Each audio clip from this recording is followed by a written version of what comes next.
Hello, my friends, and welcome back. I just posted maybe an hour ago or so a video regarding Serbia, who chooses Russia as its friend and who is rethinking its EU membership application and will not be part of NATO as of now. So now I have another article regarding involving another Serb here, and that is Novak Djokovic or Dajkovic, or however these guys want to pronounce it. I heard it both ways, and probably I would say Djokovic. And it comes from People magazine from 21st, 2022, and it says here Novak Djokovic calls Wimbledon ban on Russian Belarusian players crazy. I cannot support it. So another Serb with big balls. Another one. He got banned. He got sent home from Australia, right? Because of the COVID pandemic. Right.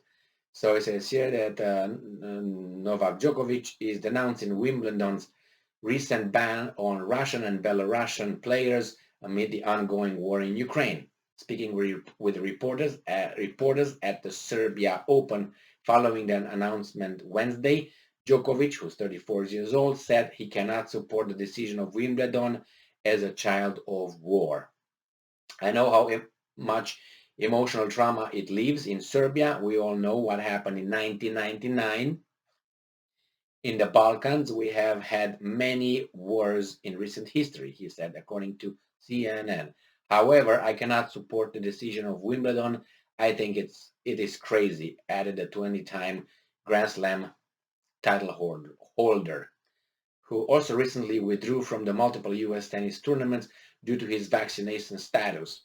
While politics interferes with sport, when politics interferes with sport, the result is not good, he said. And he also said, I will always condemn war. I will never support war, being myself a child of war.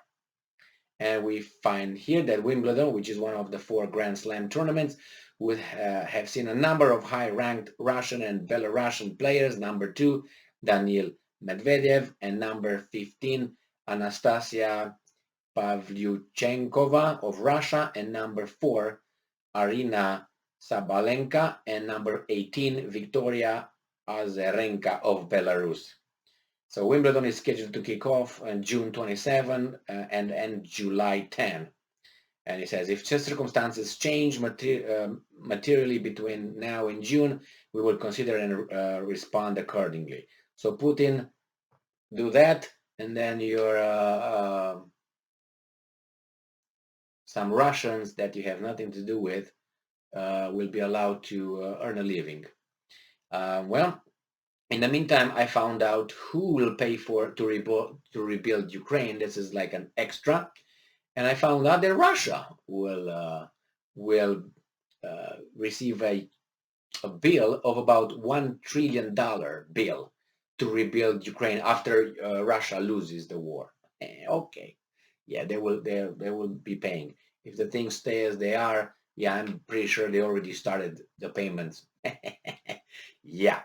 So here you have it, Djokovic, a guy with courage, I would say, and I like when people who already have fame, already have money, who are not afraid to be called names or being intimidated for their ideas, ideologies, convictions, traditions, values, and all that. You have many of these weasels nowadays that have much more money than Djokovic have, and much more power, and they're still whistling out for these guys who try to change the way you speak, change the way you dress, change the way you see reality, change how to change the way you think, speak, as I said, the way you live your life, just because you have to accommodate accommodate other guys that feel insecure with their lives. And this is it. The next one is going to be a little bit about President Obama, who he's a friend of democracy, as you know. He wanted change, but he didn't tell us what kind of change he wanted. So nevertheless, let's return to Novak Djokovic. And I never had no affinity to this tennis player. Never liked him in a particular way, but I think he had personality, and he was not afraid to speak up or out about what he believes in. And here you have it. So my personal opinion or take on this is people should not be banned for in sports just because they belong to a country and just because they might win. And then what? The organizers are afraid that this will be used by their leaders to promote what? How great their country is. Why would you care? It's a sport competition. You want to see who's best. Who's the best? You don't want to see.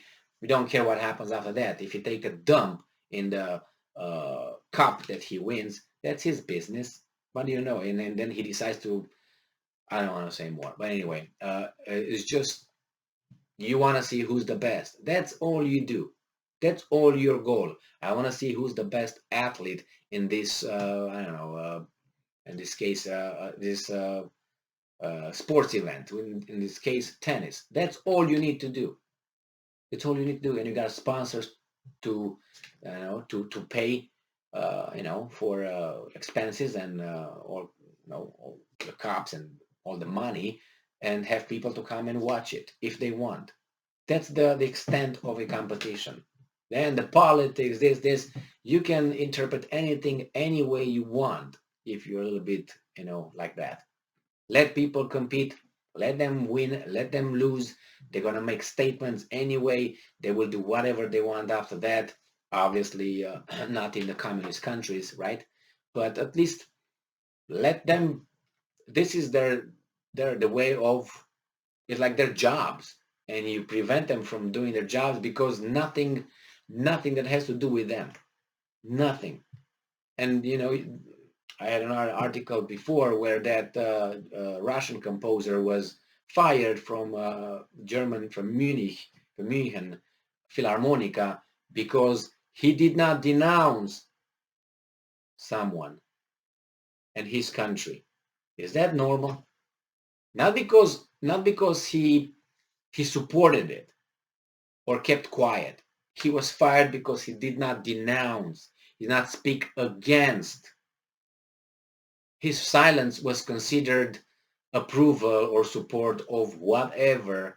So there's no way out, guys. There's no way out. They will pound you and push you against the ground as much as they can. If you retreat 1 inch, they would want another one, and they would want another one until you disappear. All right, that's a certain style. You see it in the in the scriptures. You see that like that. Total elimination and love and turn the other cheek. Anyway, stop with religion. So thank you very much for being with me again today. Stay strong, stay smart, look for the truth, and be just. See ya.